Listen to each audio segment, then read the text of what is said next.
Oh, for fuck's sake, what's that in the way? I don't know, but it's blinding, whatever it is. Yo, guys, it is your boy, approximately 12 days before I can stop using this format of intro, Trim Niren here, and you are watching FTW. This, of course, is the series where I bring to you the best and more frequently the worst of what football has to offer during the course of the last 7 days. And would you believe it, this is the 100th episode of Football This Week. You allowed this man to make 100 episodes of this shit. The highlights reel is available and ready to watch. On a level though, before we get into this video properly, thank you very much. It's mad that we've been able to go on for this long. I appreciate you guys being open and receptive when I first started this series, because to be honest, I wasn't expecting it to do well from episode 1. I'd also like to thank Neymar for filling more canals than an Egyptian cargo ship. Yeah, no, that's mad. That can't run, I'm afraid. It's gulag worthy. Basically, if you don't know, a massive ship got stuck in the Suez Canal in Egypt. It seems like a small thing to happen, but upscaled, you know, a lack of stuff getting through, trading between certain companies coming to a halt. It's all relative. It really is related to Neymar, isn't it? I guess. Meanwhile, in the UK, and residents were taking advantage of the lovely weather for a trip to the park.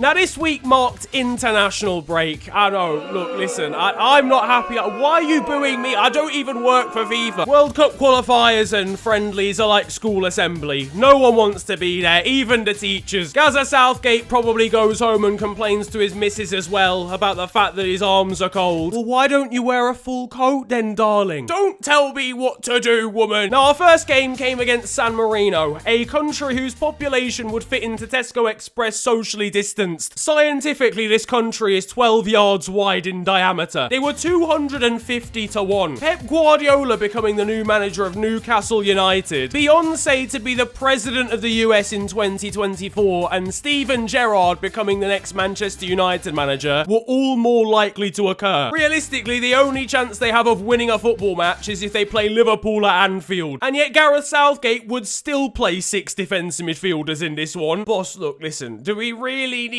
Declan Rice, Calvin Phillips, Eric Dyer, Harry Winks, Mark Noble and Michael Carrick on the pitch at the same time? Who the f*** do you think you are? He'll be gutted in the changing rooms at half-time when he realises only 60% of our passes were sideways. I fucking die for you lot. Fucking die for you. Some of you want to fucking look at yourselves tonight. England, rather predictably, did win 5-0 against San Marino at Wembley, thanks to goals from James Ward-Prowse, Raheem Sterling, Ollie Watkins, and a brace from Dominic Calvert-Lewin. And I'm convinced Dominic has no regard for his personal well-being at all. I've seen boxes of Tic Tacs bigger than this man's shin pads. He'd have more structural integrity in an empty Capri Sun. To be honest, we deserve to lose for this fake crowd that we put in the seats at Wembley. And we'd probably been less likely to lose if we just handed Raheem Sterling over to San Marino at half-time. Don't pass to him, I swear he's playing against us. We were playing against part-time shopkeepers and their goalkeeper still turned into a model professional, saving shots from Jesse Lingard specifically like he's the best of the best. On a level though, it's not fair on San Marino. They've not even got pro footballers, right? We need to make a rule where if they have like an engineer up front, we have to match them. Slap Jeremy Clarkson up top. We also played Albania and won 2-0. But honestly, I can't say one single thing that was of any interest, apart from the fact their stadium looks like you've stepped on a jam donut. Jude Bellingham was called up for international duty and he was feeling very confident in training. I like that. If you ruin Eric Dyer's confidence enough, Gareth Southgate can't physically pick him. Elsewhere in France's qualifier against Kazakhstan, Long way. over in Asia and Japan convincingly won one of their World Cup qualifiers, beating Mongolia 14-0. So there's like a chance for them to come back on in a second leg. Yeah, I'm guessing aggregate. They scored 3 goals past the 90th minute. Did Mongolia go home in additional time? Meanwhile, there was drama as Portugal were denied a last-minute Cristiano Ronaldo winner versus Serbia. As even though the ball seemed to have crossed the line, the linesman and referee didn't see it. It finished 2-2 and Cristiano Ronaldo has had better times in his life. Goalkeeper's come out, hasn't been able to get there. Now was that cleared off the goal line? Twice! Incredible!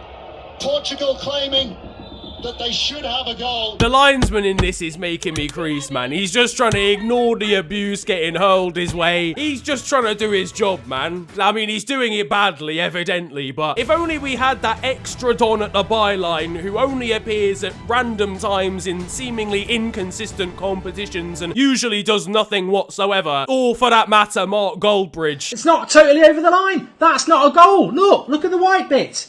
Look at the white bit. That ball, that's a goal. Cristiano was booked for his antics, then stormed off, threw his captain's armband to the floor. That was later sold by a Serbian steward on eBay, so at least someone's winning here. Nemanja Matic decided to get loud on Instagram, editing an image of the ball still being behind the line and then adding Cristiano Ronaldo in it. That's mad. I can't believe. Nice of him to use the official VAR footage, though. It's a shithousery award, though, for the Serbian midfielder. The reality is, though, right, this referee's been confronted by some angry Serbians. They've told him it's not a goal and he's just gone along with it. Yeah, look, Steve, I'm not gonna lie, I think it's in, lad. I might have to give this one as a goal. You're gonna have to give this as a what? As a goal. I think it might have crossed the line. The only thing crossing the line here is you.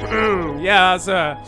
Yeah, you know what, actually? I think it's a goal for Serbia, actually. It's 3-2. Congrats on the 3 points. At training in Denmark's camp, though, and midfielder Thomas Delaney did this. Not to be outdone, fellow Scandinavian Erling Haaland saw this and decided to kick a ball so hard that it's now the shape of a parallelogram. This thing's hit 0 to terminal velocity in 0.3 of a second. You do this at 5-a-side and you're going down on Section 1 of the Criminal Damage Act. In the Czech Republic's game against Belgium, a steward or ball boy, or well, he's a ball man really, may well have ended his own career. Public of the side that they amassed back in Euro 90. Oh, Rev, come on, there's no one near the guy. I hope you... Meanwhile, elsewhere, Norway and Germany wore t-shirts before their games that drew attention to the ongoing human rights issues in Qatar, where the 2022 World Cup is being played. They were asked about boycotting the tournament altogether and suggested that it was far too late for that by now. But the Republic of Ireland are boycotting the tournament in their own unique way, by refusing to qualify. They lost 1-0 to Luxembourg in their first game before drawing 1-1 to Qatar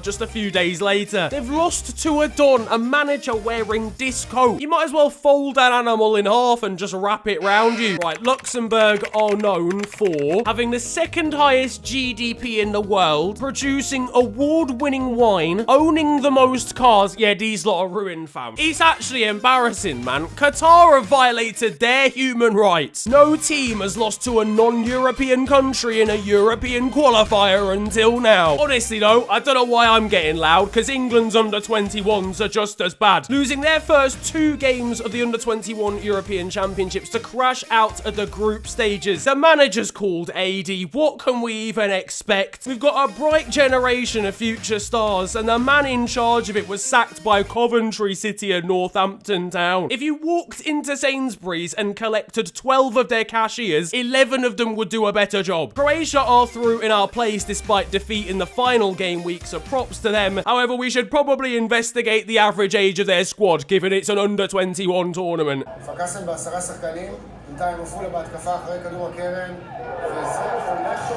Look, play to the whistle. He might only have 1 leg, but it is what it is. Manchester City fullback Alexander Zinchenko was caught out on FIFA Ultimate Team this week. A Twitter user beat him online before then sending him a message to suggest that Manchester United are better. Zinchenko actually replied with a picture of the Premier League table, to which the guy then responded again with a screenshot of them losing to United recently. Marcus Rashford was asked about a sports person that he looks up to in midweek. He replied Ali, to which someone asked Mohammed or Delhi. You know what? I have a feeling he might be on about Mohammed, lad. Whilst Manchester United boss Ole Gunnar Solskjaer admitted in an interview this week that he once went on a scouting trip to take a look at a young prospect, saw that the player had come out of the changing rooms with a massive mohawk and decided to cancel the trip there and then. Nobody tell him about Paul Pogba. Okay, he's gonna have a nightmare when he realizes. See, that's my new excuse now. Not the knee injury. I was never scouted because of the bad trip. How are you gonna control a game of football if you can't even control your haircut? Speaking of which, I'm hearing that Pierre-Emerick Aubameyang has got a new one, so we'll take a look at what that's saying.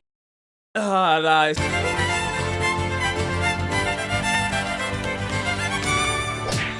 What in the flying is this? Lacazette filmed it and put it onto Instagram, comparing him to Travis Scott. I just don't know what's going on. I think he's physically gonna try and distract the opposition defenders and regain his form that way. There were further revelations in the UK on Twitter this week, including Troy Deeney's Wikipedia page, which told the story of how he was scouted for Walsall, playing drunk and scoring 4 goals in an 11-4 win. This after refusing to go to a trial because he wanted to talk to girls instead. Meanwhile, there's the further revelation that James Rodriguez could in fact be a woman. This WhatsApp message was leaked, a long detailed paragraph ending in a rather blunt situation. A man said this was him at the Women's World Cup at the next one. I can't believe this. Over in Spain, and this Real Betis celebration has completely sucked my soul away. Barcelona teenager Ansu Fati was gifted a car by his sponsors. Unfortunately for him, he's nowhere near old enough to drive yet, so this will be him when he takes it to the training ground. In Italy, an Inter Milan announced the changing of their iconic badge to this new one this week. The fact it says tit on it is bad enough as it is, really. It looks like they've ordered the old one on wish.com. They posted this tweet in regards to the change of badge, which just reminded me of year 9 girls saying, "You know my name, not my story" at secondary school. Nobody cares about your story, Jessica. We've got biology in 5 minutes. Hello all, and welcome to The Beautiful Game, the segment where we take a look at the poetic and brilliant side of the game that we love. We are back by popular demand for yet more glorious beauty.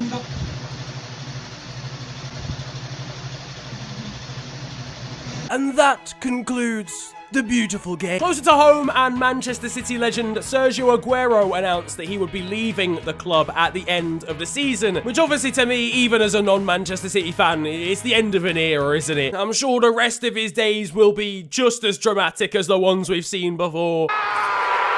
Leeds striker Patrick Bamford confirmed this week that Ousmane Dembele of Barcelona was in fact a massive Leeds United fan. I don't really know how this crossover has come about. To be fair, that can easily be confirmed in this Dembele interview. Je vais créer mon propre club, ma propre histoire.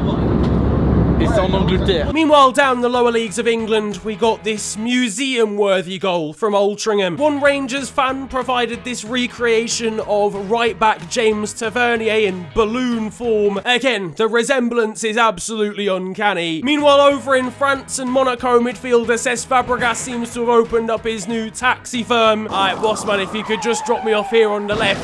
No, please. The USA failed to qualify for the Olympics after losing to relative minnows Honduras, and quite frankly they deserve it because they call this sport soccer. Over in India, and we got this phenomenal celebration from Denny Antwi. Will he score the 3rd goal? And he does!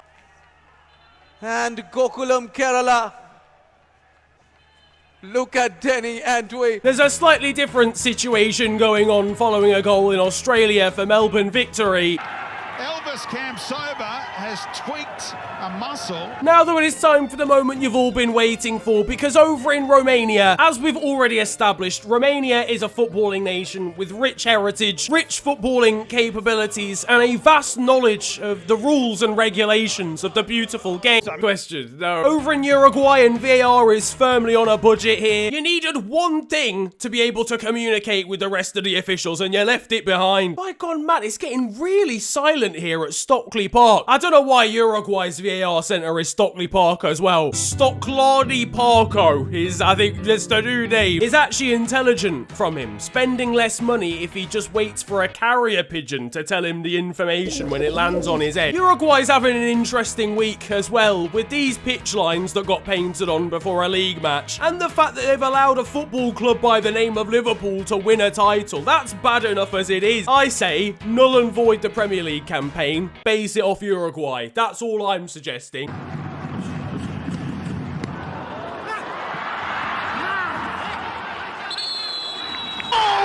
St. Vincent and the Grenadines faced off against Curacao in the CONCACAF qualifiers this week. One of the backup goalkeepers in the game...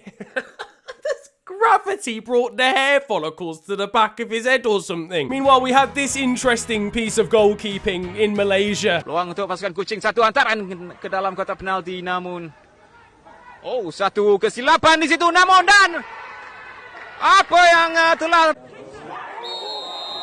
Now though, it is time for Still at 0-0, and you guys know the score by now. This is a segment of the show where I bring to you the best of Sunday League and amateur football. And you know how it is. There's varying levels of abilities, but also varying levels of teamwork and work rate on show. Could be for a multitude of reasons. A long week at work, multiple jobs, the fact you're still probably hungover from the day before. Regardless, we're seeing that firmly in action here.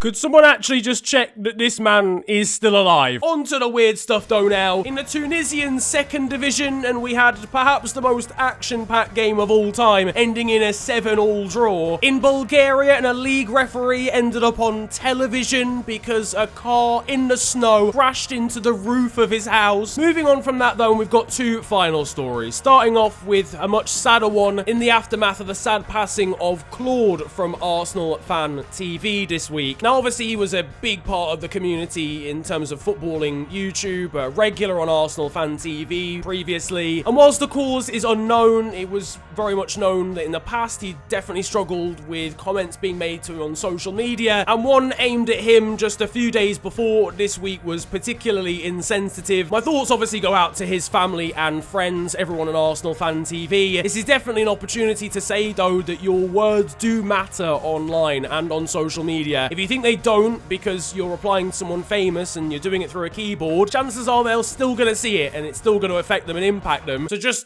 be kind, innit? That's all we can really ask for. But on a lighter note, and ending with somewhat of a feel-good story, Australian women's international Riley Dobson was forced to retire aged 28, or chose to retire aged 28, to support her boyfriend who'd been going through treatment for cancer. She scored in her final game, and after it, her boyfriend proposed to her, which is perhaps the most wholesome story I think I've ever seen and has ever been in football this week. And I guess it's fitting for it to be in a milestone one, like episode number 100. That, though, is going to wrap up football this week, and I hope you have enjoyed it. Once again, a massive, massive thank you to you guys for allowing this series to go on for so long and still being interested in it and still interacting with it in the ways that you do. It's extremely overwhelming, and I do very much appreciate it. If you enjoyed this particular episode, then slap a like on it, and of course, subscribe if you're new to the channel. You can also follow me on social media. It is at officialfng on Twitter and on Insta. But it's been a pleasure ranting at you guys today. Have a wonderful day, enjoy yourselves, and goodbye.